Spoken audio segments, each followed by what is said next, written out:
Sean. Marco. We are here to deliver a message from the RSA conference team. It's an important message from our friends. RSA Conference 2025, just around the corner, where insights drive action, solutions emerge, and community connections spark innovation. You'll be there. I'll be there. We invite everybody else to be there April 28th through May 1st. You can secure your spot at rsaconference.com/ITSPMAG25. That's ITSPMAG25. See you all there.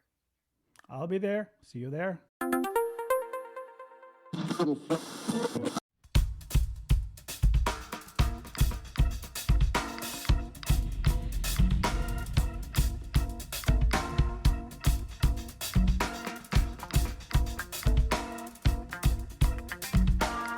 Welcome to the ITSP Magazine Podcasts, a modern, innovative multimedia platform broadcasting ideas and connecting minds. You are about to listen to What If Instead podcast with Alejandro Juárez Crawford and Miriam Plavin-Masterman. A show about everyday people reimagining the way things work and tackling the obstacles they face. We explore adventures in democratizing innovation, how the chance to try one's hand at something new affects people and even organizations, what powers they discover, and what challenges they face along the way. Technology is for the people. It should be used for good, not evil. Technology is for the people. I know that for some of us, taking wild combinations of foods from different traditional times of day, distinct cultures, various high and low cuisine styles. For some of us, this is incredibly liberating. And just to show my cards, I'll reveal that I think the crazy food combinations should always be tried with a few limits. But then for some of us, it's anxiety producing. Like, don't serve me this breakfast food in the middle of the day with this food from a totally different cuisine. Which is it for you all? What about you, Ari? Food combinations? And what's a crazy one that you actually like versus one that you're like, nah? Here in the Philippines, this isn't weird for us, but like it's probably weird for other cultures. Like we have this. This is good. One person's weird is another person's delicious, right? So like here we have the sweet spaghetti. So like Italians would really, I don't know, but like we have sweet spaghetti and we pair that with fried chicken. So like and have that at. How do you make sweet spaghetti? What does sweet spaghetti consist of? Like there was a time during World War II, like we ran out of tomatoes, and then there was this food scientist who made ketchup from bananas, and she used. I'm not sure if you're familiar with achuete. It's something we brought in from Mexico, I guess. Like it gives a red dye to any food. And she mixed that with bananas, and she made banana ketchup. And then, because by that time, Americans introduced us to spaghetti already, we made spaghetti using that. But it turned out that the bananas ketchup was so sweet, so we got used to sweet spaghetti mixed with hot dogs, frankfurters. We chopped them up. This sounds amazing. I mean, look, anything's better than corn syrup, if you ask me, right? Which is itself just a consequence of U.S. Department of Agriculture policy, making it incredibly cheap to produce corn, which is the key sweetener in Heinz tomato ketchup, which is not a sponsor of this episode. But of course, what you're talking about is fascinating because tomatoes themselves, there were no tomatoes in Italy. Until they came from the Americas. And in fact, I remember being in the Kimchi Museum in Seoul and learning about where the red spices came from. Also the Americas, I think in that case, via Spain. So this all gets crazy. What about you, Nylle? Is there a mixture of crazy things that some people in the world, some benighted ignorant people in the world who might not know about banana-based sweet spaghetti might not have their heads around? Yeah, so I also have a weird food combination, which is like putting Mang Tomas, or like, which is not sponsored by the way. It's a liver gravy sauce, and that is combined on corned beef. And like, since Prof. Ari also mentioned the sweet spaghetti, since we are Filipino, we love rice. Yeah. Sometimes we also put it on the rice with the spaghetti, with spaghetti on it. I feel like we need to make this, food podcast, and we'll suddenly bring these things out, and we'll have recipes and food sponsors. I feel like we should put recipes in the show notes. Yes, For these, actually, for we these. need I'm to serious. for these. I'm serious for this. So, Alejandro, what's your favorite food combination? What's the one or super surprising food combination that you really like? I actually think the best meals come when your fridge is lean and you need to combine things you wouldn't otherwise combine. And I was living in a neighborhood in New York City called Washington Heights with a guy, a tuba player from Vancouver called Miles Bigelow. And hello, Miles, if you're hearing this. Miles and I had maybe 4 things in the house. Right? It was not a well-stocked larder. And I think if I remember right, it was corn tortillas, because I always kept packs of 36 in the freezer. I could have nothing else, but I'd be living off corn tortillas. That's been my whole life. I got the Germans into it and the Spaniards. I get everybody into tortillas. You got to watch out. You got to watch out with me and tortillas. But then we had chocolate bars and some kind of cheese and nuts, and we just took them all and hot sauce, and we created these incredible sort of chocolate quesadillas on a skillet. And Miles and I were convinced we'd invented the best food ever. We used to try it on guests. They'd come over and, one of us would be trying to impress someone that we liked, and no one was interested in even trying this. But to this day, I don't think I've described it exactly right. You can't. You have to taste it. But it was just incredible. And of course, I'm Mexican-American, and, only we, the people that I come from, could have invented mole sauce, which is basically spicy chocolate sauce in a savory food. I mean, does it get any better? All sounds really good. I think you need show notes now for your concoction, whatever it's called, with the recipe, if you remember it. Yeah. It's so true. So true. Of course, there are times when the crazy food combination doesn't work out as brilliantly as the ones that we've tried, which we know now are going to become very popular because of this conversation. And those, those are part of the process, right? Like, it doesn't come out quite wrong. You've just combined you've put kimchi on homemade sarma, which is rolled grape leaves, sometimes referred to in the U.S. as dolma, and you're not sure.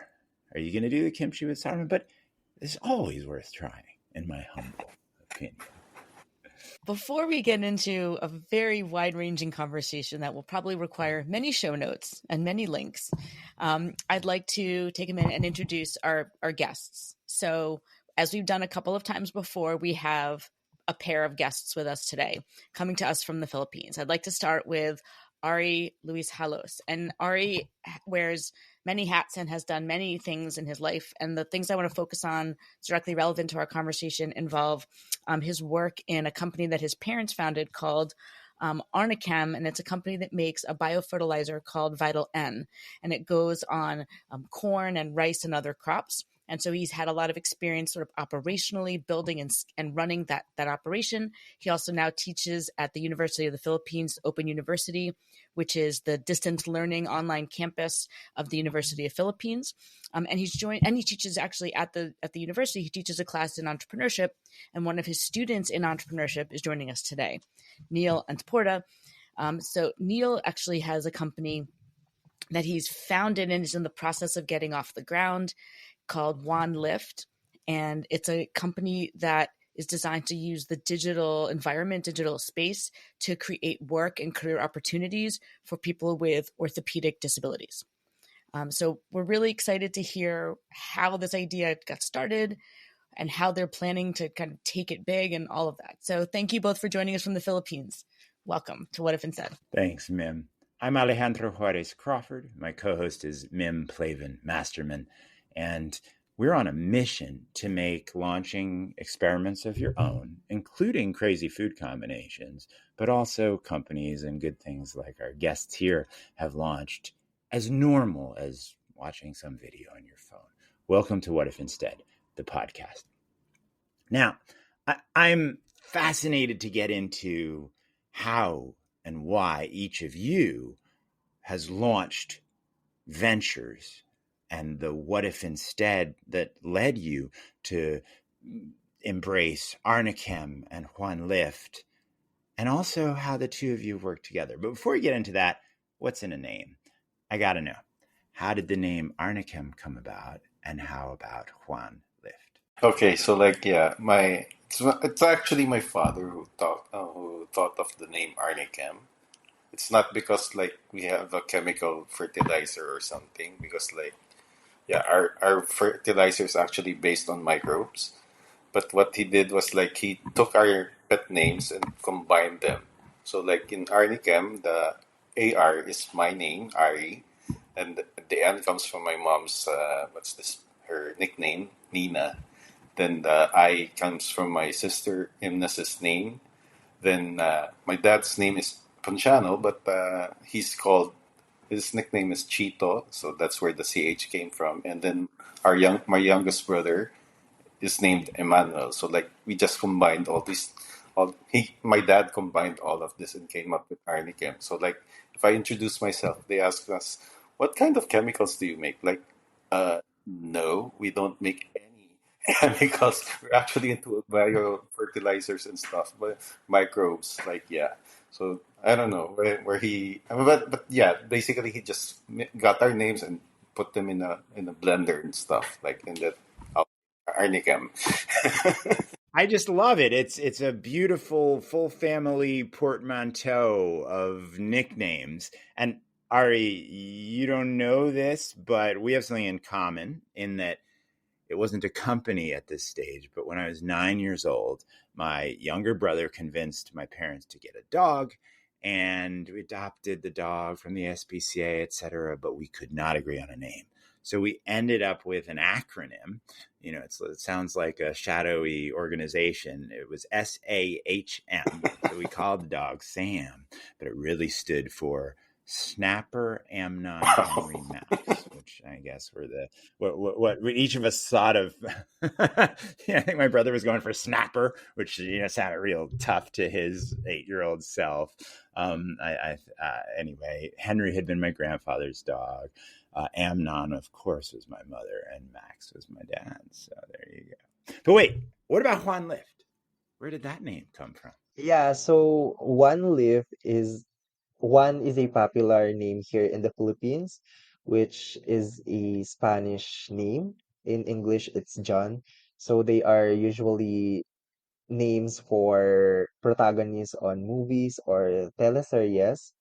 So and Live, which is something that needs to move differently. So we people who have orthopedic disabilities, we are associated with that. But we wanted also to challenge the norm that we PWDs can live also the digital economies by providing decent works. Let's Yeah. start actually with that point, where this idea of lift has these two meanings, right? Both moving differently and using the digital space in new ways. Can you unpack each of those for us in terms of how Juan Lift does each one? Yeah, so here in the Philippines, there are a lot of programs for PWDs, but people who are in wheelchair are being left behind because, of course, they are not physically able. So we, in One Leaf, we wanted to digitalize as there are a lot of opportunities waiting for them here in the digital era. So going on this, it's very convenient, accessible, and very sustainable. So yeah, we come up on that. Can you give us an example or a story of how Juan Lift would remove a barrier? And also, just for listeners who may not know the acronym, tell us about PWD, what that means, what the barrier is, and how Juan Lift gets us over it. Yeah, so PWD stands for Persons with Disabilities. So one example is me. I am a PWD who have autoimmune disease, and upon upon thinking about my future, I'm a little bit worried because there are no jobs that is suitable for me. Employers, I tried to apply on different jobs, and employers often demand for your physical presence, which a challenge for me since there are no accessible transportation and infrastructure here in the Philippines. So in One Lift, we will solve that by providing trainings and upskilling for people who have orthopedic disabilities and by just going digital. So to follow up on that for 1 second, so is the idea that the training and the upskilling would allow the people with disabilities to do remote work from their house? Is that the Yeah, plan?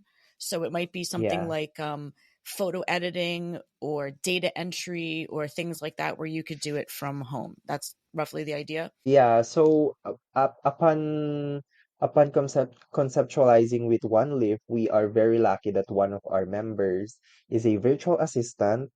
So she made a huge contribution on our project, and we wanted to niche it down our business, which is to focus on healthcare industry. It's very refreshing to hear and fascinating that a people who have disability is working at the healthcare industry, which is often associated with assistance on us. Now, the traditional approach has always involved ramps and literally physical lifts to make entry into places possible. And if I'm hearing right, you're saying that's all important, but we may be able to leapfrog some of it by bringing the training and the digital access to people whose minds and hands and abilities can be so useful.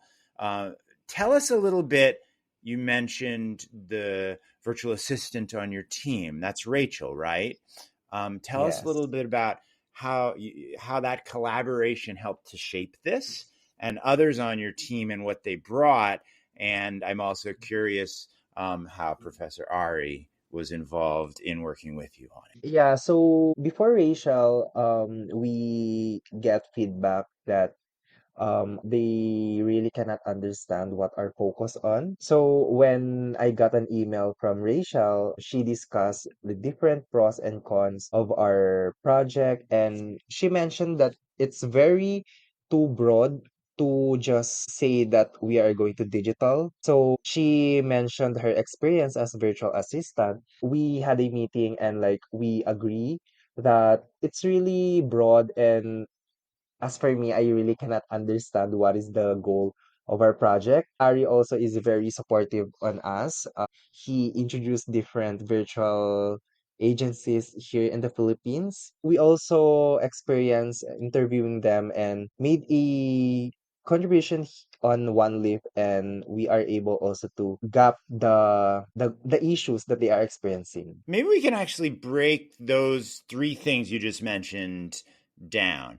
First of all, let me frame it in that there's a trap for people developing new solutions to live in this very generic and general and vague space. We're going to use digital to help people with disabilities, which is a great place to start, but it's not concrete enough to turn into something real. And if I'm hearing you right, there were at least three things that helped to bridge the gap from that big idea to something that could live in the real world and help real people. And tell us about this email exchange with Rachel. What prompted that? Was that something that Professor Ari had assigned? Why were you having this conversation? And then tell us also about the interaction, the folks that Professor Ari led you to speak with, the stakeholders, right? Because that's another trap, is to just try to do it all yourself and not deal with what exists.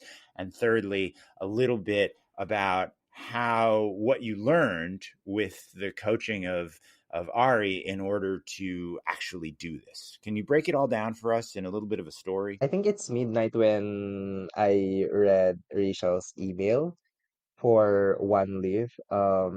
She introduced herself, and and my attention got caught when she said that Why she was has she introducing herself? experience. How did she know? Let me just, sorry, stop you for a second. How did she know about Juan Lift? Why was she emailing you at midnight? It's really because of Rebel Base. So it's an online platform, and we posted there our project called One Leaf, and we also posted our goals, what is the problems, what is our solution. So upon reading that we are going to digital, she immediately emailed us, and as I said, she introduced her as a virtual assistant. So that when it all started, the magic happens, and it's a roller coaster ride already. This makes me think of our food combinations, right? You bring your vision together with her experience as a digital assistant, and suddenly you have enchiladas with mole sauce or something like that. I feel like that's not the metaphor we want. No, it's not working. Going for. Right, I feel like we're better off with like sweet spaghetti and fried chicken. Somehow. Okay, then it became sweet spaghetti, Filipino style. Right? Like, better, yeah, better? Okay. a little better. Okay, we're cooking with sweet spaghetti. All right, so please go on. Yeah, so we also get in touch with different virtual agencies here in the Philippines, thanks to Sir Ari. And we learned that they also offer trainings for people who have disabilities. But the thing is, they just offer trainings, and there are no assurance that these trained, uniquely abled people are going to have a decent job. So that's when we want to fill the gap for One Leaf. They also mentioned that they also struggles on being not technologically adept and lack of resources. So that's something that we wanted to bridge. And for One Leaf, what we want, our goal is just to give sustainable work and opportunities for people who have disabilities. So I want to pick up on one of the things that you said just now and actually ask Ari to explain some of how this works. Because if I understand you right, you have a two-sided market challenge. You have to have the supply of people with the skills that can be done at home, and then you have to have the companies willing to hire those people or the jobs available for those people. How do you think about helping employers understand why they should want this? In the Philippines, we actually deploy a lot of virtual assistants. We serve the US, some UK, Australian markets. So like yeah, if you're it's funny because like there was this startup founder who came to the Philippines. He's Cuban American from Florida, and he hired a virtual assistant from Vegan, where Neil is from, and they only met when we all met together here in the Philippines. Like, and he's been working with that guy for like 2 years already, and that's the first time that they met. So like yeah, the skills for virtual assistants is already here in the Philippines. Just for people to know, Vegan is a region in the Philippines where you're from, Neil, correct? Go on, please. We already have those kinds of skills. As you can hear from Neil, he's already conversant in English. He can work on Microsoft Office and stuff. Like he can do all these tasks that virtual assistants can do. And like, so we already have that skill here in the Philippines. Like we only need to connect these guys, people like Neil, to people in the States. Like usually the guys who get virtual assistants from here are either startup founders or small business owners who hire them for like bookkeeping and stuff, like on QuickBooks. So I'm not sure if you're like yeah, if they're a sponsor, but like yeah, Yeah, they work on yeah. stuff like that. Some of them do graphic designing. Some do what's this? They play around with Excel and do all these what's this pivot tables and stuff. Like the skills are already here. We really just need to connect those the people in other countries who, with people like Nylle. This is extremely powerful what you're describing. We think of it partly as an opportunity, but even more I think of the loss when I've had the opportunity to work with you, Nylle. If someone doesn't get the benefit of your brain and your skills, we're losing the best of our talent to that project. And what I love about your what if instead is you're saying, well, there are many of us who have talent that someone really needs it, skills that someone really needs. And by bridging this gap, we're creating all kinds of value. And so there are at least two places I'm so curious where to go. One is very practical, which is for Juan Lift. What does it take to build that bridge? How have you tested it out with and modeled it out to say, what are the obstacles? What are the missing pieces? And how do you make it work? And then the other question is actually to segue a little bit into the fact that we all have even worked together in a learning situation. And I'd be curious, Ari, after that, to ask you to think a little bit about what has it been like to work with people in 20 different countries to solve problems together, including on this project. You first, Nylle. What are some of the obstacles that you need to overcome to make this practical? Yeah, so upon working on this project, I am very curious. We wanted to know what are the needs for our customers. Technically, we did different surveys and interviews from PWD representatives, stakeholders, government agencies, NGOs, for PWDs, and also for doctors and clinics who will be our customer. Like one of the challenges that we face is really it's really gathering them because there are constraint on time, but they are very accommodating for us to lend their time. And for One Lift, we had a struggle on our financial model. So like we computed different results that make One Lift profitable. So yeah, but aside from addressing the technologically adept or lack of resources, we have done our research. So yeah. So why develop this in a global forum? These stakeholders, it sounds like many of them that you're interviewing are local and others are around the world.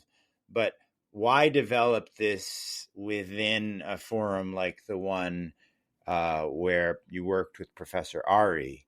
Talk to us a little bit about that. And Ari, I'd love to hear also from you what's going on there as you work with Juan Lift. Nylle, first you. Why take this to a global forum? Yeah, because this we are being left behind. So we need to take prompt action already to give us a better future. And also sharing our story would also empower other PWDs to stand up also for themselves and also recognize their rights, that they also deserve to have a decent and equal opportunities. So what we wanted here in One Lift is to share that we PWDs are also creative, that we are not disabled, but we are uniquely able. And Professor Ari, how did you work with a team that had this incredible vision? What if instead we were able to take that unique ability and bring it to the people who need it? Talk to us as an educator and an entrepreneur about working with the team as well as others around the world if they were involved. Yeah, so basically, like, yeah, we joined the course with you guys and Iban, and like, yeah. So what happened was that we were exposed to people from all around the world in different situations, and most of them are in very difficult situations, like people from Myanmar getting scared of being not out a student today and a soldier tomorrow. Like people in Afghanistan where women can't even earn a high school degree and yet dreaming of becoming a doctor, stuff like that. And what inspired me about Neil's situation is that, like, yeah, he says he's got orthopedic problems. He has problems with mobility, but he's making the effort to lift himself up, not just himself, but people like him. So like yeah, that's what inspired me. So like yeah, I tried to also with my other students. I tried to link them with people in my network. Like we met up with. So after meeting with Neil in his place in Vegan, we went to a city called Baguio. Not so near, not so far from where Neil is. And then we met with an entrepreneur who also has a a virtual assistant agency, and she's from an indigenous people group. She's from a tribe, and she's helping people in her tribe to become virtual assistants also, like working on QuickBooks and stuff like that. So I thought that what she was doing for her tribes people, like people in literally in mountains, becoming virtual assistants for people in the States, in Australia. And I said, maybe Neil should have a conversation with her. And they actually met online. And like, yeah, it was in a way, like yeah, I'm glad that I was part of that enabling process.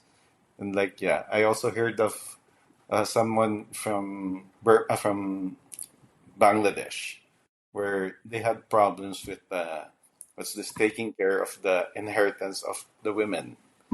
And like I was saying, I was also under because my dad recently died, and I also took care of our inheritance. And it's a difficult process, and I can't imagine like we in our case in the Philippines it's difficult as it is, and it's doubly difficult for women in Bangladesh to take care of their inheritance. So like so I reached and I told the people working on that project like, oh, you have a solution that could probably also apply in our case. Like, if you have a difficulty there, maybe you can probably start trying your solution in our case a little bit easier, but like it will help you gain experience in applying it in your case back in Bangladesh. So I just wanted to know that was Team Ashroy, and then over to you. Excuse me, ma'am. So I have an observation and a question.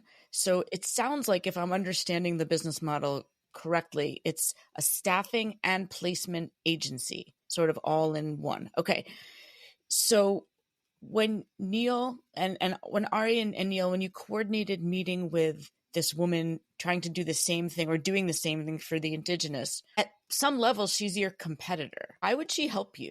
And that I don't mean that. I know it sounds funny, but like, why? Right? I mean, why would? Yeah. Yeah, for one thing, because like she realized that the market is so big, like she can't serve it by herself. As it is, she was already like, yeah, Okay. she was already having some staffing problems as well. Sometimes you're working together to get customers in the global market that neither of you would have otherwise got. Yeah, because like she was working more on what's this, like on bookkeeping.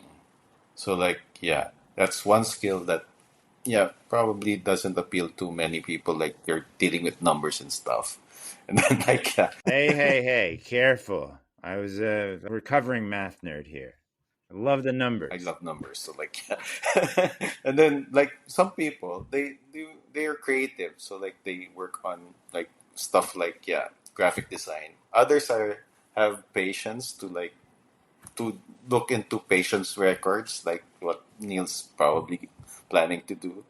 Like there's so many skills, there's so many. The market is huge, so like yeah, it's like what we did before in also in my company. Like we collaborate also with people who, when you look on paper, they're actually competitors. But like if we collaborate, like you supply the seeds, I supply the fertilizer. So like yeah, we work together to enter a market. There's an old song. You've got the brains, I've got the brawn. Let's make lots of money. But seriously, you've got this fertilizer, I've got the seeds. Will you tell us a story about how that happened? So two places I'm hoping to go. One, tell us about that, how you were able to collaborate effectively.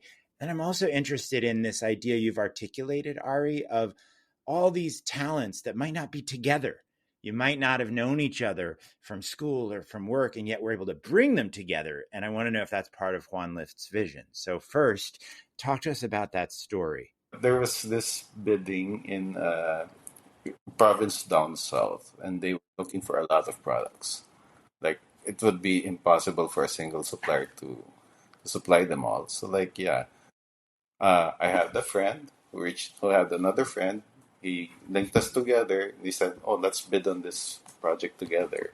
So, like, yeah, I supply the fertilizers, and you supply the seeds. You supply another. Like, there were like two kinds of fertilizers then, so I supplied one of them. For the customer, you were presenting a complete solution together. Am I hearing you right? Essentially, that's what we did. We collaborated to bring a complete solution to the province. And did your customer appreciate that collaboration? Can you tell us that part of the story? Instead of them like talking to so many people, like, because here in the Philippines the government has so many failed bids because like no single supplier can bring in everything. So like working together, we were able to get we were able to enable the province to buy the whole complete solution. And like if they had problems, they just had to talk to just one person. So this is a very powerful idea. Often we think that a complete solution has to come from a conglomerate, from a large firm that can bring multiple pieces together. But if I'm hearing you right, various small players can together serve needs to create a whole solution for a customer. I'm curious whether you all were able to really get to know that customer's needs and be responsive in ways the conglomerate might not have been. Was there an opportunity? Yeah, because there? like the problem with conglomerates is like because I also came from a big company I used to work with government prior to working on the startup with my parents. So like, yeah, I'm used to dealing with bureaucracy. So like, yeah, it's such a pain to come up with a simple decision. Like, especially East Asian cultures, we take forever to make decisions. Like a simple decision that a startup can do in a snap, like within an hour, takes 2 weeks at least in a big. I don't want to try to challenge your leadership there, but I think decisions with bureaucracies, that's a universal, right? They're so slow. It's so frustrating. And yet we've been led to think that's the only option so often, right?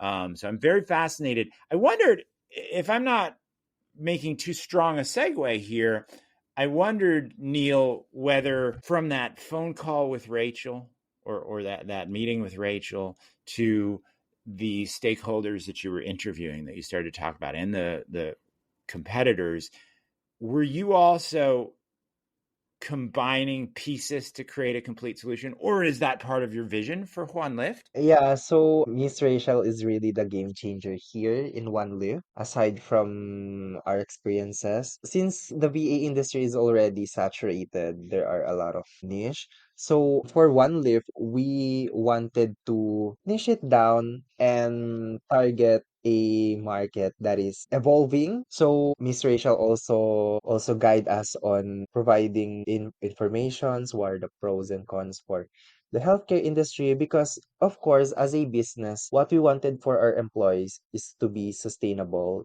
and that they can thrive in the long run. Upon having multiple discussions, we established One Lift as an online job platform that will connect people who have disabilities with doctors for easy use, being accessible and convenient for both of our customers and talents. So can I ask one follow-up question on that? And it's sort of several parts, so stay with me.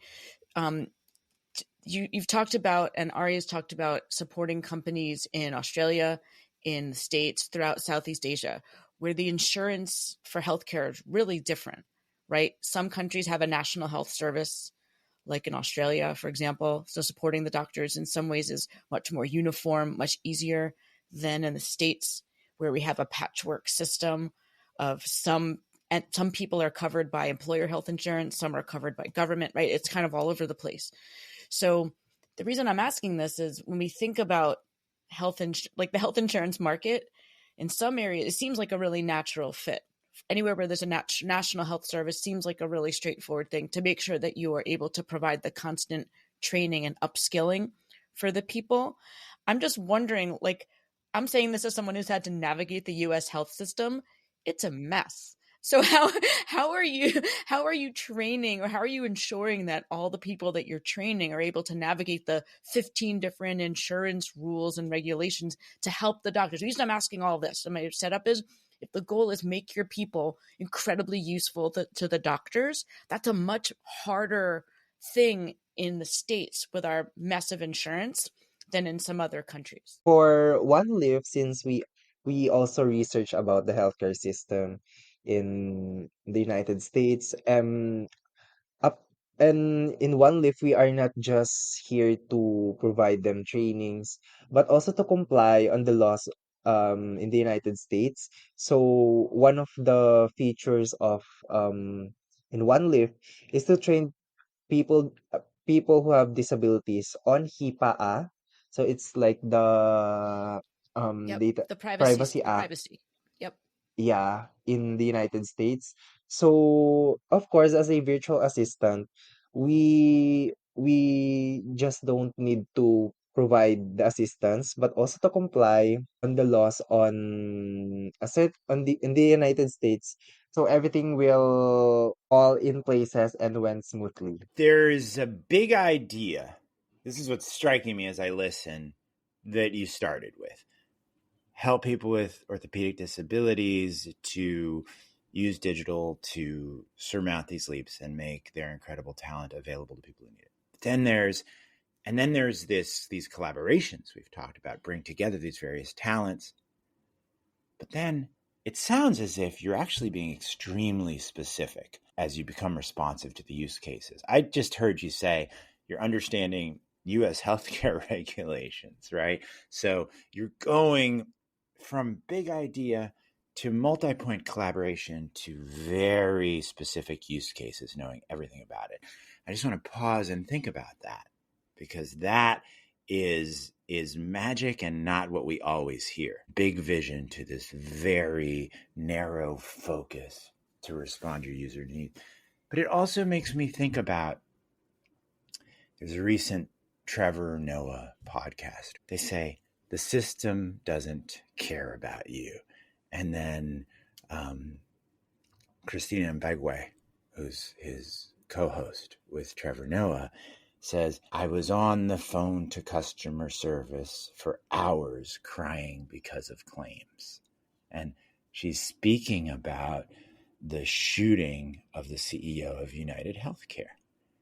And she says it in a way, and they're talking about how, while they don't endorse that shooting, they relate to the intense pain of what Mim and I call life in cattle class. So I want to ask you, as you're thinking about these needs, you've really focused my mind on, how can we small innovators meet needs in ways that the conglomerates are failing to do?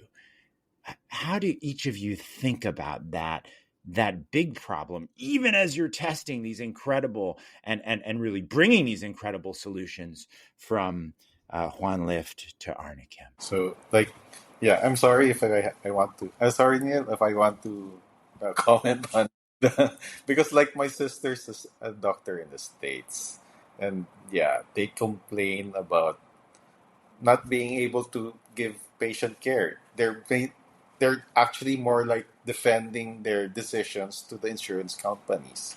So like, yeah, if you have virtual assistant who understands these healthcare needs, like because like Neil's at PWD, he goes to the hospital quite often, so he feels these things, that he knows that these things are actually necessary procedures.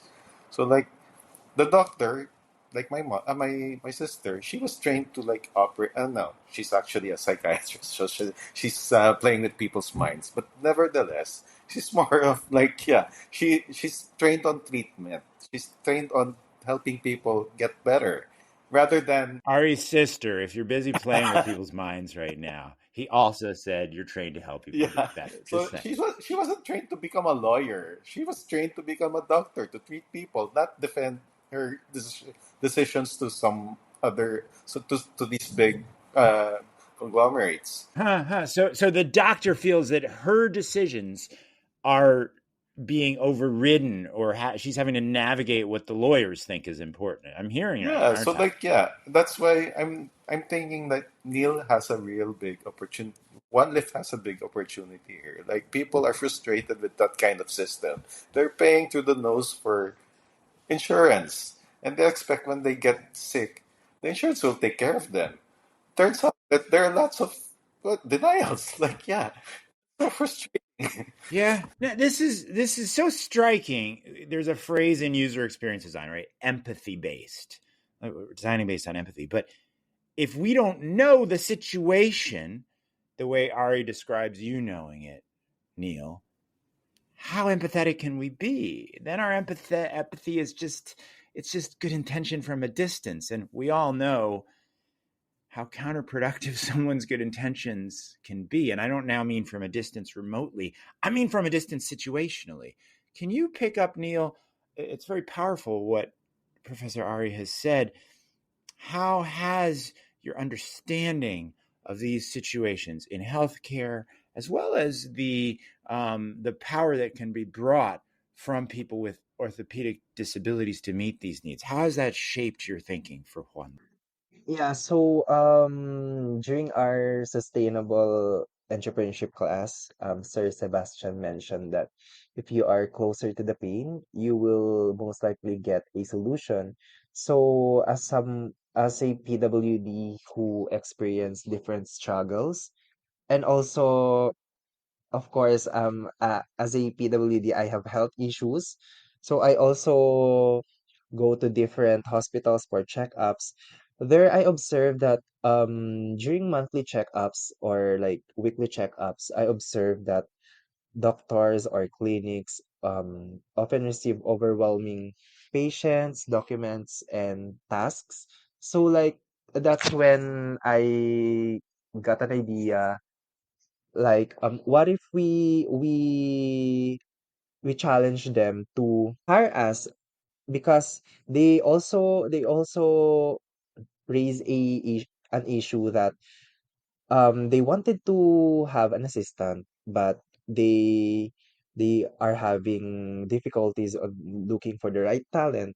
So as me who is digitally adept, who has a background on like different virtual assistant and also can manipulate computers. That's when I got an idea. What if we are the assistant for Hmm. doctors? And that's when like Who the might not be idea came that good up. at what you know how to do in terms of manipulating things with computers, right? So the doctor can be good at the psychiatry or the surgery. You can do this other part. Keep talking. I'm really transfixed by this. Mm. Yeah, so that's when an idea came up with me. So what if we become the assistant and not just the people who need assistance? So that's when One Lift was born, and eventually I'm happy that it's happening right now. I've often referred to this as the Ocean's 11 principle, based on those old movies where either the Soderbergh version or the Rat Pack version, where they of course, what we're really all trying to do is rob casinos as entrepreneurs and social entrepreneurs. But you can't rob the casinos if you only have a team of 11 or 12 pickpockets, right? You can't. You need an explosives expert and you need a safe cracker, et cetera. And what I hear you saying is that there's this really unexploited or vastly underexploited opportunity in the digital age to bring together, in the old Reese's commercial, my chocolate and your peanut butter to make Reese's, right? This is not an ad for Reese's either, right? But to bring together these capabilities that can then make needed things happen. Think of all the people in the world who can't do something in their skill set because they don't have the array of digital capabilities you've talked about, from graphic design to bookkeeping to spreadsheet analysis. And if we could bring those together we could release so much potential to meet needs in this world. I should note that Sebastian Crow, whom you referred to a minute ago, has an episode on What If Instead called 100,000 Small Experiments. And so let's use that maybe as we have just a few more minutes, but I'd love to hear your point of view, Professor Ari. You mentioned a number of teams solving distinct kinds of problems, right? You mentioned Team Ashroy, trying to enable women to navigate barriers to gaining their rightful inheritance in Bangladesh. And this is a team of people from around the world, but led by Bangladeshi women. What has your experience been thinking about these other very different projects alongside Juan Lift? And for you, Nylle, I'm curious, how does it stretch or spin the mind to be thinking about inheritance rights and plastic waste and these other problems, even while you're so narrowly focused on the use cases that you're here to serve and to transform and disrupt? In my case, like the beautiful thing about this is like, so we're tackling so many different problems from all over the world, different corners of the world. But the unifying thing is that they're so close to the problem. Like when they were telling their story, like the guy with there's so Ashroy. It was inspired by the fact that one of the members of the team had a mom who was taking care of her inheritance, but like she had to go through a whole maze of regulations and stuff. And like even years after, she hasn't even solved the problem yet. But I think they eventually solved it. But like, yeah, there was that opportunity to help other women in their inheritance issues. And she was so close to the problem. Then there's this other group from Afghanistan. Like, I didn't understand why the person on the team was so passionate when he was a guy. Turns out that his sister has a dream of becoming a doctor, but she's in Afghanistan. And they don't allow, the Taliban doesn't allow women of teenager girls to get into high school. So how much more her dream of becoming a doctor? And yeah, and I could relate to that because my sister's a doctor and she's practicing in the States right now. So like, yeah, so that's the nice, and then yeah, in the case of Nylle, because like he's a PWD and he's not resting on his laurels. He's lifting himself up, and in the process he's trying to lift up other people together with him. And what if instead of being a patient, he's now helping the doctors, right? Yeah, it's as if by, as you've put it, by shining a light on problems that others might even not have thought about, we're then able to help not just ourselves, right? Not just Nyle's classmate's mom who struggled to get her inheritance, but also help a lot of other people. And I just want to pause and think about this. If we not allow, it's the wrong verb, isn't it? When you seize, Nylle, the opportunity to identify these needs, show this opportunity, then, as Professor Ari has said, you're able to open up opportunity for a lot of other people. By the way, the project focused on women in Afghanistan is called Hope Across Borders, and I'm really happy to say that one of our judges at the competition, Hani Romain, was so inspired by that project that she personally offered to meet the ask for resources to launch that project, and is now in touch with the team to do that. So that's another type of connection, in addition to talent, that when you bring people together in this way, we can also bring resources which are looking to enable solutions like that. And I think another piece of this, as you've alluded to, is that we're not any of us just one thing. We're many things. from where we come from to who we grew up with to where we live to whatever makes us who we are. But there's multiple Venn diagrams where some part of our experience is relevant for somebody else's opportunity, even if it's not the thing that we're working on.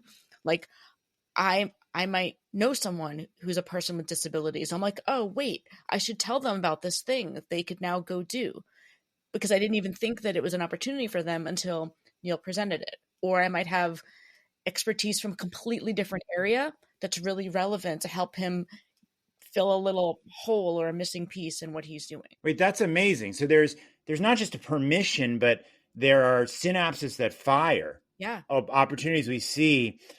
Tony Hsieh, who founded Zappos, an online shoe company that got acquired by Amazon, he talked in his book, Delivering Happiness, about these tests where folks would read a book and there would be $100 bills or codes, I forget what. And he thought of it in terms of optimism, but I'm tempted to say there's an entrepreneurial mindset, and the point of these tests was that if you lacked that mindset, you didn't even notice the $100 opportunities. Now, you're taking it way beyond $100 bills here, Nylle.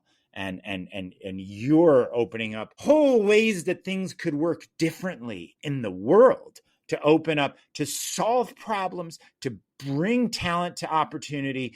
Nylle, talk to us a little bit about, are there ways as you do this, whom would you love to make it possible to ask the what if instead question the way you are, if I may? Yeah, so as I've said, I am closer to the pain, and this is also why I took digital entrepreneurship at the University of the Philippines to give the opportunity to have a decent work for PWDs, because I am a living proof that if we are given the assistance and the support, we are able to perform well on our field.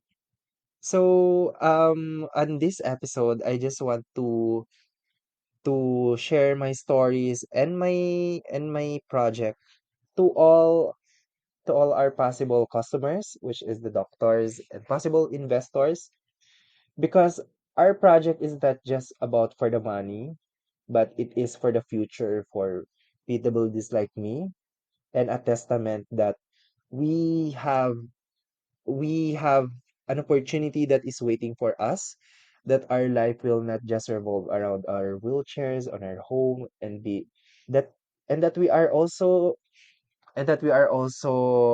respected and given the opportunity that we deserve. So like on One Lift, we believe that no one is left behind. So it is our goal also to provide them and also make it sustainable. Nylle, Antiporda, Ari Halos, you make clear to me what it means to ask what if instead and bring the vision you just described, Nylle. And I'd ask all our listeners, when you're doom scrolling and reading that news story, and it just seems as if everything's impossible, just press that back 30 seconds or back 15 and listen to what Nylle just said. Because it's that I think can fuel a future worth having. Thank you so much for joining us here on What If Instead. Sean, Marco. we are here to deliver a message from the RSA conference team. It's an important message from our friends. RSA Conference 2025, just around the corner, where insights drive action, solutions emerge, and community connections spark innovation. You'll be there. I'll be there. We invite everybody else to be there April 28th through May 1st. You can secure your spot at rsaconference.com/ITSPMAG25. That's ITSPMAG25. See you all there. I'll be there. See you there.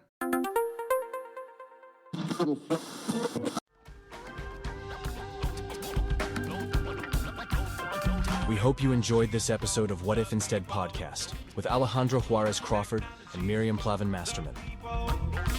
If you liked this story Add this show to your favorite podcast player and share What If Instead podcast with your friends, family, and colleagues. If you represent a company and wish to connect your brand to this show and its audience, visit itspmagazine.com to learn how to sponsor one or more of our podcast channels. We hope you will come back for more stories and follow us on our journey.